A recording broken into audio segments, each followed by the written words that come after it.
सम्मण संघ एक परिवार है, जैसे एक संयुक्त परिवार होता है, इसी तरह से एक परिवार है जिसमें SC ST और OBC वो सारे लोग जो संविधान में विश्वास रखते हैं, जो मानवता में विश्वास रखते हैं, जो समता में विश्वास रखते हैं, है ना, भाईचारे में विश्वास रखते हैं, उनका एक परिवार है।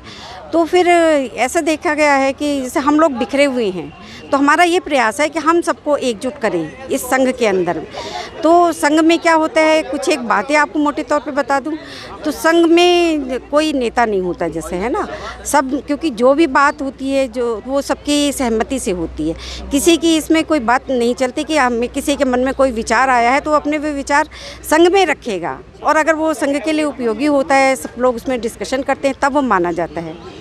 दूसरी चीज़ क्या है कि सब लोग समान होते हैं। समान मतलब चाहे हमारे यहाँ कोई कितना बड़ा अधिकारी हो या कोई कर्मचारी हो, कोई बेरोज़गार हो, कोई किसान हो, हमारे लिए सब एक बराबर है। आपने जैसा अभी देखा, हम लोग या तो सब कुर्सी पर बैठते हैं या फिर सब बराबर बैठते हैं, और सबके विचार हमारे लिए सबके एकदम समान होते हैं। सबको उतना ही महत्व मिलता है जितना कि बड़े व्यक्ति को। और इसके अलावा हम लोग कोई चंदा का इकट्ठा नहीं करते हैं, भाई अपना अपना खर्च करते। जैसे यहाँ पर हम लोग आए हैं, अपना किराया खर्च किया, हम लोग 4 लोग एक गाड़ी से आए हैं, तो सब शेयरिंग से करते हैं।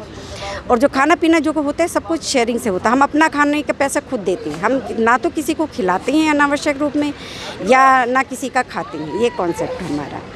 और दूसरे क्या, हम मतलब VIP कल्चर नहीं है हमारे यहाँ कि किसी का हम विशेष बुलाकर उसका हम सम्मान करेंगे, माला देंगे, उसको ऊपर कुर्सी पे बैठाएंगे, ऐसा कुछ नहीं है ना। भाईचारा है, सब एक बराबर है, यही संघ का कॉन्सेप्ट है। और बताइए, सम्मण संघ संविधान से किस प्रकार जुड़ा हुआ है?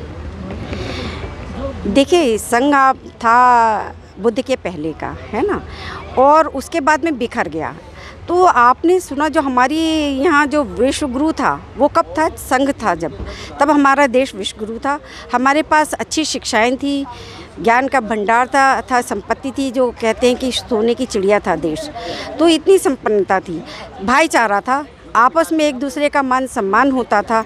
लेकिन बाद में क्या है, जब संघ हमारा किसी वजह से टूटा हो, बहुत पुरानी बात है, तो हम लोग बिखर गए और हमारा सब कुछ खत्म हो गया।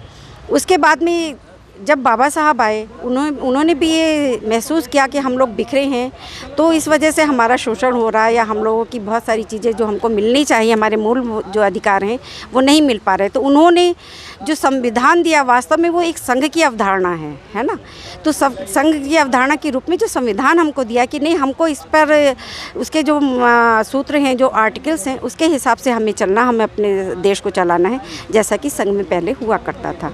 तो संघ की जो कॉन्सेप्ट बहुत बड़ा है, देखा जाए तो वो वास्तव में जो संविधान का एक रूप है, जो संघ है, वो इसी पर हम लोग काम करते हैं कि जो भी उसमें हमें संविधान में मिला है, जो उसकी मतलब आर्टिकल्स है, उसी के हिसाब से हम लोग काम करते हैं सर। तो क्या महिलाओं की सहभागिता भी इसमें बराबर ही है? जी, महिलाओं की सब, बाबा साहब ने कहा था कि मैं किसी भी समाज की जो उन्नति है उसके लिए हम ये मानते हैं कि जिस समाज में उन्नत होती हैं महिलाएं, है ना, जिन्हें उन्हें स्वतंत्रता होती है अपनी बात कहने की, उनका सम्मान होता है, और फिर वो जागरूक होती हैं। जागरूक महिलाएं जो होती है वो पहली पीढ़ी होती है, क्योंकि वो अगली पीढ़ी को जागरूक उन्हें ही करना होता है। महिलाओं को अपना संस्कार देने होते हैं, अपने बच्चों को सबसे ज़्यादा अच्छा महिलाएं काम करती हैं।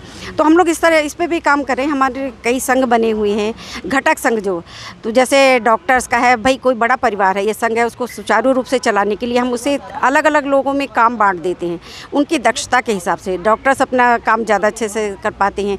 इसी तरह से वड्डा संघ है, यानी सीनियर सिटीजन्स का संघ, तो सीनियर सिटीजन्स की हमेशा ज़रूरत रहती है ना। इसी तरह से अधिवक्ता संघ है, अभियंता संघ है, सरकारी कर्मचारी संघ है। तो महिला संघ भी है, महिला संघ भी बहुत महत्वपूर्ण है, जिसमें हम मतलब महिलाओं को क्या करते हैं कि हर जो महीने की 10, 20 और 30 तारीख में महिला स्पेशल हम लोग करते हैं, जिसमें हम पूरी तरह से महिलाओं को समर्पित करते हैं। संचालन भी महिलाएं करती हैं। तो क्या होता है, कुछ लोगों को दिक्कत होती है कि भाई ठीक है, पोर्टल पे बहुत ज़्यादा लोग हैं, महिलाएं हैं, थोड़ी संकोच करती हैं बात करने में, तो हम अलग से एक सेशन करते हैं 4 बजे से 6 बजे तक शनिवार को, हर शनिवार को।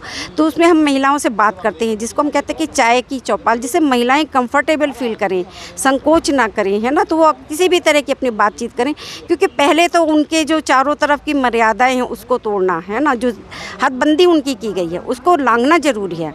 तो इसके लिए हम ये ज़रूरी है कि वो सीखें, अपने बारे में जानें, अपने अधिकारों के बारे में जानें। तो ये हम लोग जो हमारा संघ है कि बाबा साहब की मंशा के अनुरूप कि महिलाओं की भागीदारी भी उतनी ही होनी चाहिए, उस पर हम बराबर काम कर रहे हैं। जी, तो मैम इससे जुड़ते कैसे हैं सब लोग, कनेक्ट होकर जी, एकत्रित कैसे हो जाते हैं? कनेक्ट ऐसे होते, एक आदमी जिसको हम लोग रोज़ रात को 8 बजे मीटिंग करते हैं जूम मीटिंग पर, और ये 5 मई से 2021 से मीटिंग चल रही है।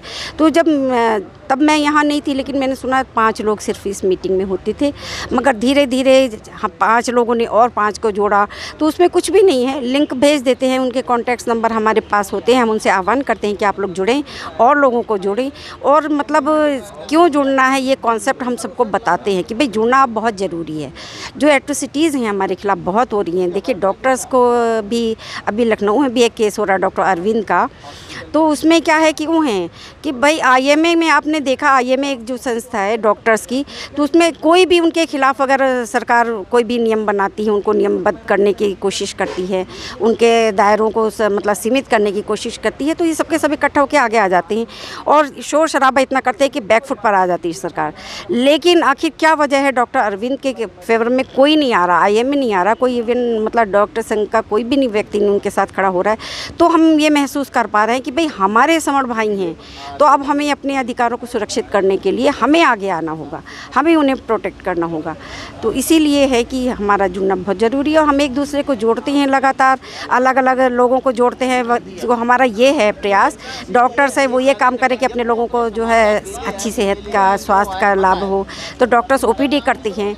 उसके अलावा जो मतलब अधिवक्ता संघ है, वो जो वकील हैं, वो किस तरह से अपनी सोसाइटी को पे बैक टू सोसाइटी जो है ना, वो किस तरह से कर सकती है, तो उस पर हम लोग काम कर रहे हैं। इसी तरह से बस लिंक जोड़ती हैं, हर आदमी अपने परिचितों को कम से कम 10 लोगों को रोज़ लिंक भेजते हैं, वो अगले 10 लोगों को जोड़ते हैं। इसी तरह से नेटवर्क बना रहे हैं हम, क्योंकि हम जो हैं शहर यहाँ से हमने स्टार्ट किया है मतलब डिस्ट्रिक्ट लेवल से, लेकिन हम स्टेट में पहुँच रहे हैं और डिस्ट्रिक्ट से नीचे तहसील, गाँव, ब्लॉक स्तर पर जाके, क्योंकि हमें जो समाज के अंतिम पायदान पर खड़े व्यक्ति तक अपनी पहुँच बनानी है और उसे मुख्य धारा में लाना है, उसे एहसास कराना है कि वो एक जिंदा जीवित व्यक्ति की तरह जी सकता है, उसको अधिकार मिले हैं संविधान में।